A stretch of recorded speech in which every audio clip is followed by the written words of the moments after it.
When I was growing up, my mum worked for the church, so I met an awful lot of priests. But the one that really stands out in my mind is Fr Paul Dempsey. He is a priest in the Diocese of Kildare and Leighlin, and he was our curate here in Leighlin for 7 years.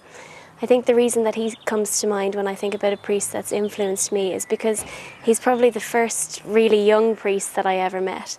Up until then, the priests that I kind of came into contact with were old enough to be my dad or my granddad, but this priest was probably young enough to be my brother. So he kind of opened my eyes to the fact that priests were people, you know. They weren't just old men that sit up at the church and preach at you. They were people. They have lives and they can have fun as well. Fr Paul did a lot of work in youth ministry in our parish. He organised, alongside my mum who works in youth ministry, he organised a trip to World Youth Day to Toronto. And then afterwards they organised a trip to World Youth Day in Cologne, which I went on. And I think that trip really opened my eyes to faith and how it can be lived as part of everyday life, you know.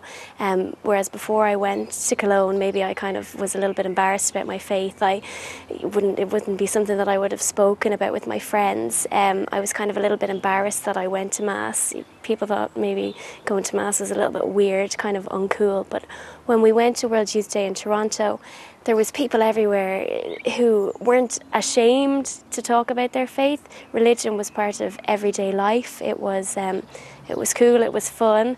I mean, the masses and ceremonies had music, they had dancing. They were a bit of crack as well as everything else. And I think Fr Paul's enthusiasm for this sort of faith really had a big influence on me and the way that I look at my faith today.